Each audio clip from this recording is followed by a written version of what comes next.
Radhe Radhe everyone. Bright সাহিত্য YouTube চ্যানেলে তোমাদের স্বাগত জানাই। পিচ্চি পাগলি পার্ট 3, লেখক নিশাত আহমেদ, কণ্ঠে SM। যারা যারা আগের পর্ব শোনোনি গিয়ে শুনে আসতে পারো, আশা করি ভালো লাগবে। তো চলো বেশি কথা না বলে গল্প শুরু করি। কিছু ভুল ত্রুটি হলে ক্ষমা করে দিও। নিশাতের হঠাৎ ইরার কথা খুব মনে পড়ছে। ইরাকে যেদিন প্রথম শাড়িতে দেখেছিল, নিশাতের পলক পড়ছিল না, যেন আসমান থেকে কোনো পরী এসে নেমেছিল সেদিন। ইরাও সেদিন নীল শাড়ি পরেছিল। সেদিন ওরা হাত ধরে সারাদিন রিকশায় ঘুরেছিল। সেদিন প্রথম নিশাত ইরার গালে চুমু খেয়েছিল। ইরার সাথে কাটানো সুন্দর মুহূর্তগুলোর কথা ভাবছে। কতই না সুন্দর ছিল দিনগুলো, কত ভালোবাসা আর মুগ্ধতা ছিল। আজ হয়তো এরা অন্য কারো মুগ্ধতা বাড়াচ্ছে, অন্য কারো বাহুডোরে নিজেকে সঁপে দিচ্ছে। এসব ভাবলে নিশাতের নিঃশ্বাসটা আটকে আসে। ইরার কথা ভেবে মনটা খুব খারাপ হয়ে যায়। পুকুর পাড়ে কদম গাছের নিচে চুপ করে বসে আছে। রুহি আসে সেখানে। নিশাত চুপ করে বসে আছে, রুহির দিকে তাকায়নি একবারও। রুহিও চুপ করে বসে আছে। রুহি বলে, কি হয়েছে? কিছু না। চুপ করে বসে আছেন যে, এতেও কি তোমার সমস্যা? উফ, রেগে যাচ্ছেন কেন? বিরক্ত করো না, একা থাকতে দাও। আমায় কি দেখতে ভালো লাগছে না? কেন একবারও তাকাচ্ছেন না? নিশাত এবার রুহির দিকে তাকিয়ে বলে, কেন তাকাবো তোমার দিকে? তুমি আমার কে হও? রুহি একটু কষ্ট পায় এমন রিয়াকশানে। কেউ না। হ্যাঁ, এটা মাথায় রাখবা সব সময়। রুহি এবার হেসে দিয়ে বলে, তাহলে আপনার কথা সব সময় মাথায় রাখতে বলছেন? নিশাত উফ বলে আবার অন্যদিকে তাকায়। আপনাকে আমার এত ভালো লাগে, কি করব আমি? কেন ভালো লাগবে? কি আছে এত ভালো লাগার? কেন ওই চোখ? আপনি আমার দিকে তাকালে আমি যেন ডুবে যেতে থাকি। অন্য কোথাও গিয়ে ডুব দাও না, আমি আপনার চোখেই ডুবতে চাই। ঠিক আছে, আমি চলে যাচ্ছি বলে উঠে যেতে দিলে রুহি হাতটা ধরে টান দিয়ে ধরে। ওই পিচ্চি, হাত ধরতে মানা করেছি না? রুহি ছেড়ে দিয়ে বলে, ঠিক আছে ধরছি না, তাও চলে যাবেন না। কেন? আপনার সাথে থাকতে আমার খুব ভালো লাগে। নিশাত এবার রুহির দিকে ঘুরে বসে। সত্যি আজ রুহিকে অসম্ভব সুন্দর লাগছে। এমনিতেই মায়াবী চেহারা তার, তার মধ্যে শাড়ি পরেছে, হালকা সেজেছে, দেখতে ভীষণ সুন্দর লাগছে। কিন্তু নিশাত আর কারো সৌন্দর্যে মুগ্ধ হতে চায় না। নিশাত রুহির মাথায় হাত রেখে বলে, দেখো রুহি, তুমি খুব ছোট এখনো। এসব চিন্তা মাথা থেকে ঝেড়ে ফেলো। আমি তোমার থেকে অনেক বড়। তাছাড়া আমি একজন মেয়ে। কেন শুধু শুধু নিজেকে এসবে জড়াচ্ছ? তোমার জীবন এখনো পড়ে আছে, আর আমার অর্ধেক জীবন প্রায় শেষ। আপনি এতটাও বড় না। বয়স কত তোমার? এই যে আগামী মাসেই 19 হবে। আমার কত জানো? না, 33। কত ব্যবধান! সে যাই হোক, বোঝার চেষ্টা করো রুহি। আমি তোমার চেয়ে 15 বছরের বড়। আমার মতো বুড়ির মধ্যে কি দেখলে? আমার শান্তি। নিশাত এবার ওহ আল্লাহ বলে হাল ছেড়ে উঠে যায়। রুহিও পেছন পেছন দৌড়ে আসতে থাকে। হঠাৎ হোঁচট খেয়ে পড়ে যায়। আহ বলে চিৎকার করতেই নিশাত এসে ধরে তোলে। দেখে মনে হচ্ছে ভালোই ব্যথা পেয়েছে। আমার হাত ধরে হাঁটতে পারবে না? তাহলে কি করব? আমায় কোলে নিন। হায় রে, এই পিচ্চিকে নিয়ে কি করব? আপাতত কোলে তুলে নিলেই হলো। নিশাত রুহিকে কোলে তুলে নেয়। রুহির নিঃশ্বাস বেড়ে যায়। এত কাছে নিশাত। রুহি তাকিয়ে আছে নিশাতের দিকে। আজ চোখে মুগ্ধতার চেয়ে নেশাই বেশি। কি খাও, এত ভারী কেন? তাই কি হলো? এভাবে তাকিয়ে থাকো কেন? ভালো লাগে তাই? এভাবে তাকাবে না কেন? আমার ভালো লাগে না। না লাগুক, আমার তো লাগে। ঠিক আছে, নামিয়ে দিচ্ছি তাহলে। এই না না না না। নিশাত রুহিকে ওর বাড়ির সামনে নামিয়ে দিতেই রুহি সুন্দর করে হেঁটে চলে যায়। পেছন ফিরে বলে, থ্যাঙ্কস। নিশাত অবাক হয়ে তাকিয়ে বলে, এই মেয়ে এত অভিনয় জানে, এর থেকে মুক্তি পাবো কি করে?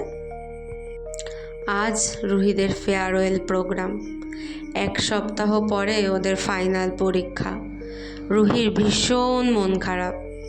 এই মন খারাপ অন্য কোনো কারণে না, নিশাতের জন্য। আজকের পর থেকে আর নিশাতকে এভাবে কাছে পাবে না। নিশাতের ক্লাস আর করা হবে না। অবশ্য আজ নিশাতের শেষ কর্মদিবস। নিশাত আর থাকছে না এই কলেজে। এই ব্যাচের পরীক্ষার আগ পর্যন্তই চুক্তি ছিল। তবে প্রিন্সিপাল স্যার নিশাতকে অনুরোধ করেছেন যেন এখানেই থেকে যায়। নিশাত আর থাকবে না বলে স্পষ্ট জানিয়ে দেয়।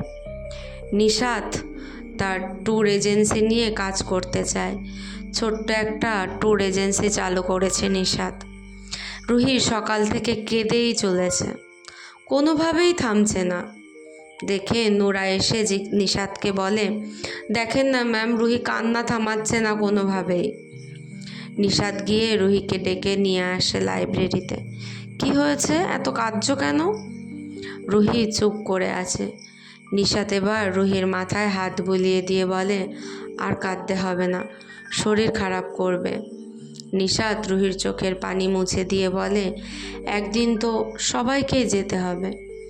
নিশাতের স্পর্শে আরও কষ্ট হচ্ছে রুহির। রুহি নিশাতকে শক্ত করে জড়িয়ে ধরে। নিশাত আর আজ ছাড়াতে চায়নি। নিশাত রুহির পিঠে হাত বুলিয়ে দিতে গিয়েও হাত সরিয়ে নেয়। মাথায় হাত রেখে বলে, যখনই ফ্রেন্ডদের মিস করবে তাদের সাথে দেখা করবে। সবাই তো আর চলে যাচ্ছে না শহর ছেড়ে। রুহি নিশাতের ঠিক বুক সমান। নিশাতের থুতনির নিচে রুহির মাথা ঠেকে আছে। নিশাতের শার্ট ভিজে যায় রুহির চোখের পানিতে। সেই সাথে কাজলের দাগও লেগে যায় শার্টে। রুহি নিশাতের বুক থেকে মাথাটা তুলে বলে, আমি আপনার জন্য কাঁদছি।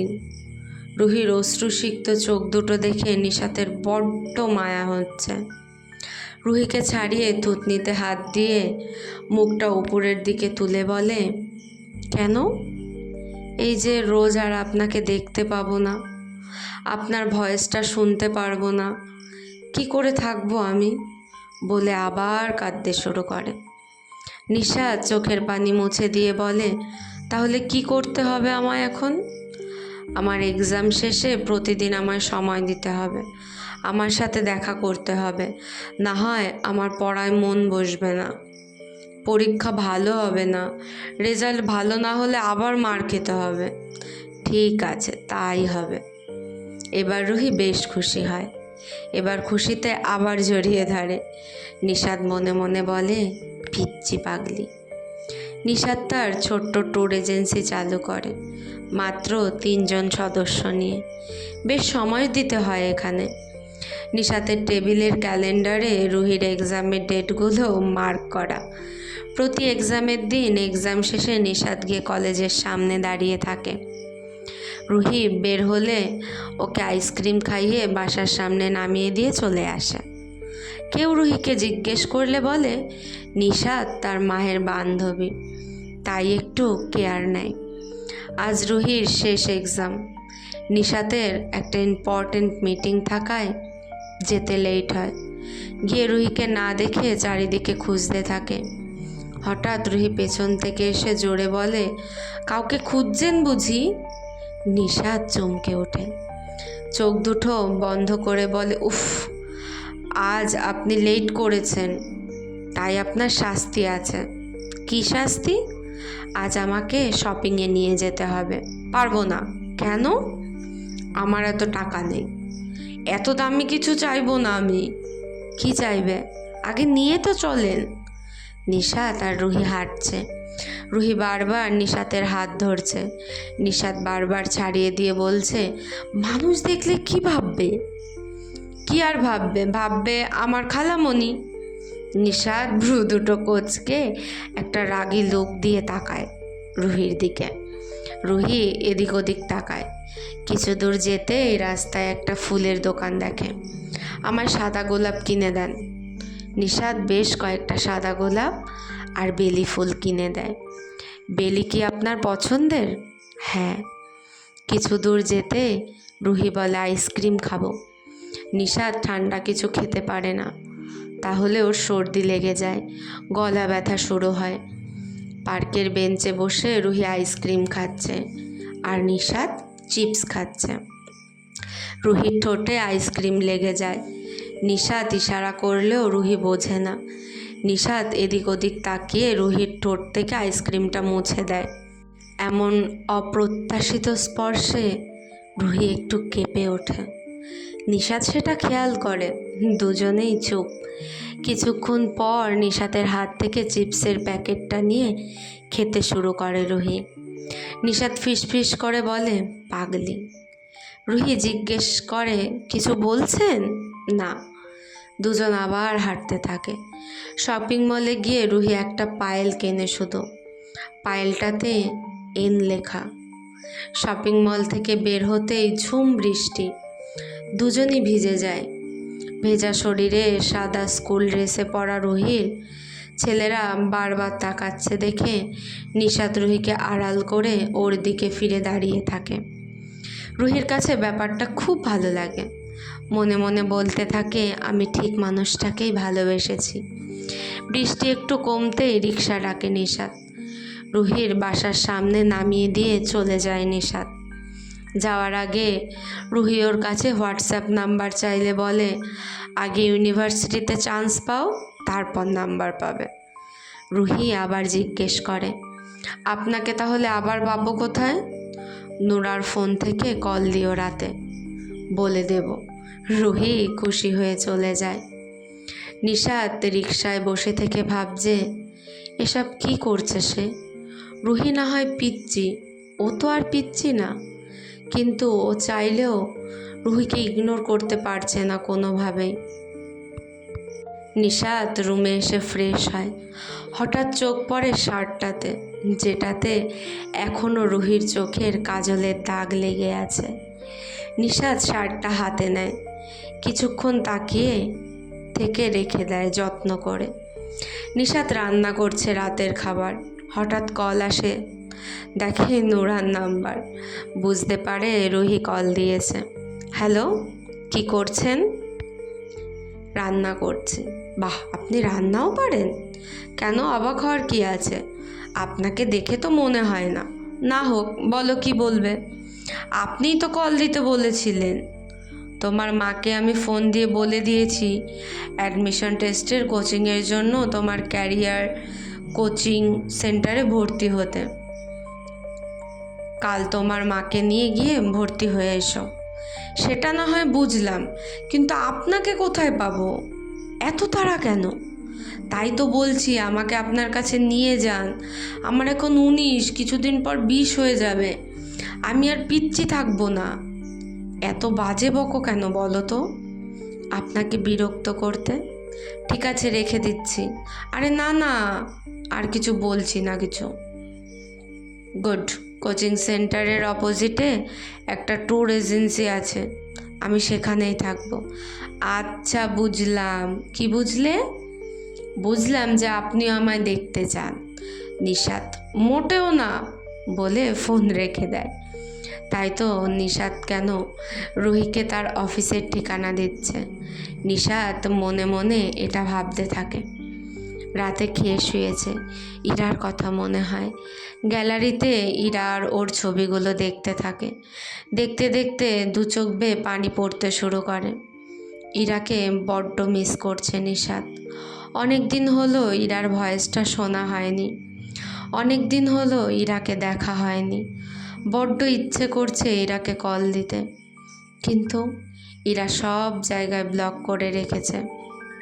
তাই ইরার ইমেলে মেসেজ দেয় নিশাত, লেখে বড্ড মিস করছি তোমায়, তোমার ভয়েসটা শুনতে খুব ইচ্ছে করছে, অনেক দিন তোমায় দেখি না, দেখতে খুব ইচ্ছে করছে। পরের দিন বিকেলবেলা নিশাত বারবার দরজায় দেখছে কেউ আসছে কিনা। রুহির তো এতক্ষণে আসার কথা ছিল। নিশাতের অপেক্ষা ভেঙে অবশেষে হাজির হয় রুহি, সাথে নোরা। রুহিকে দেখে কেমন যেন একটা স্বস্তি ফিল করছে নিশাত। রুহি এসে জানায় আজ কোচিংয়ে ভর্তি হয়েছে, আগামী সপ্তাহ থেকে শুরু হবে ক্লাস। এই এক সপ্তাহ রুহি তার মামার বাড়ি বেড়াতে যাবে, সেখানে থাকবে এই কদিন, তাই নিশাতকে জানাতে এসেছে। নিশাত একটু চুপ থেকে বলে, ঠিক আছে যাও যাও, বেরিয়ে এসো, ভালো লাগবে। নোরার ফোন আসে, নোরা ফোন নিয়ে বাইরে বের হয়ে যায়। রুহি নিশাতের চেয়ারের কাছে এসে বলে, মিস করবেন না আমায়? নিশাত একটু সরে গিয়ে বলে, আমি কেন তোমায় মিস করব? তাই মিস করবেন না? না, আমায় এখন বিরক্ত করো না, আমার অনেক কাজ আছে। ঠিক আছে চলে যাচ্ছি, গেলাম কিন্তু। যাও, মানা করেছে কে? আপনার মন চাইছে না আমি যেন চলে যাই। নিশাত একটু নড়ে চড়ে বসে, বলে, এত বাজে না বকে চলে যাও। রুহি আবার নিশাতের কাছে আসে, কানের কাছে মুখটা নিয়ে বলে, চিন্তা করবেন না, নোরাকে সাথে নিয়ে যাচ্ছি, ওর ফোন থেকে আপনাকে মেসেজ দেব। অবশ্য আপনি যদি ফ্লেক্সি লোড দেন তাহলে। নিশাত একটু মুচকি হাসে। রুহি নিশাতের গালে হঠাৎ করে একটা কিস করে চলে যায়। নিশাত যেন স্ট্যাচু হয়ে যায়। রুহি নোরাকে নিয়ে ওর মামার বাড়ি এসেছে। সকালবেলা নোরার ফোনে ব্যালেন্স চেক করে দেখে নিশাত টাকা পাঠিয়েছে। রুহি নিশাতকে একটা মেসেজ দিয়ে জানায় সে ভালোভাবে পৌঁছেছে। নিশাত মেসেজ সিন করে রেখে দেয়, একটু স্বস্তি ফিল করে। বিকেলবেলা আবার মেসেজ করে, আপনাকে মিস করছি। নিশাত এবারও সিন করে রেখে দেয়, কোনো রিপ্লাই করে না। অফিস থেকে রুমে ফিরেছে নিশাত, রান্না করছে। অনি ফোন দেয়, নিশাত ভাবে রুহি। অনি ফোন দিয়ে বলে সে ওর হোস্টেলের সামনে, এখনই যেন নিচে নেমে আসে, ওরা আজ একসাথে ডিনার করবে। নিশাত বের হয়ে আসে, অনি গাড়ি নিয়ে দাঁড়িয়ে আছে। অনি, মিতা ও নিশাত তিনজন একসাথে খাচ্ছে। তবে আজ নিশাতকে বড্ড উদাস উদাস লাগছে, বারবার ফোন চেক করছে। অনি বলে, তা নিশাত তোর পিচ্চির কি খবর? আমার পিচ্চি মানে রুহির কি খবর? আমি কি জানি? তাহলে বারবার ফোনে কার কল মেসেজ চেক করছিস? নিশাত একটু আমতা আমতা করে বলে, দেখলাম কোনো ক্লায়েন্টের মেসেজ আসে কিনা। আচ্ছা, তা কয়টা ট্যুর হলো? এখনো পর্যন্ত 20 জনের 2টা। কলকাতা ট্যুর সম্পন্ন হয়েছে, কালই আরও একটা আছে, দার্জিলিং। বাহ, তাহলে তো ভালোই। নিশাত রুমে আসে, রুহির এখনও কোনো মেসেজ নেই। বড্ড রাগ হয় নিশাতের। রাত 12টা, চোখ দুটো লেগে আসছিল। হঠাৎ মেসেজের শব্দে সজাগ হয়। রুহির মেসেজ, আপনার বুকে মাথা রেখে ঘুমাতে ইচ্ছে করছে, আমাকে দেবেন সে অধিকার। নিশাতের হার্টবিট বেড়ে যায়। এমন মেসেজে সেই সাথে ঘুমটাও ভেঙে যায়। নিশাত 5 মিনিট পর রিপ্লাই করে, চুপচাপ ঘুমাও। রুহি মুচকি হেসে ঘুমিয়ে যায়। তবে নিশাতের ঘুম নেই চোখে, রুহির দুষ্টমিগুলো মনে হচ্ছে। নিশাতও রুহির কথা ভাবতে ভাবতে ঘুমিয়ে যায়। এতদিন পর নিশাত ইরার কথা না ভেবে ঘুমিয়েছে। সকাল সকাল রুহির মেসেজে ঘুম ভাঙে নিশাতের। গুড মর্নিং মাই লাভ লিখে একটা লাভ ইমোজি পাঠায়। এভাবেই নিশাতের মনে একটু একটু করে জায়গা করে নিচ্ছে রুহি। কেমন লাগছে তোমাদের গল্পগুলো? কমেন্ট করে জানিও। ভালো লাগলে লাইক, কমেন্ট এবং শেয়ার করে দিও। যারা যারা ব্রাইট সাহিত্য ইউটিউব চ্যানেলে নতুন, চ্যানেলটিকে সাবস্ক্রাইব করতে ভুলো না কিন্তু। তো নেক্সট পার্ট খুব তাড়াতাড়ি আসবে। ততক্ষণের জন্য সবাই খুব ভালো থেকো, সুস্থ থেকো। রাধে রাধে।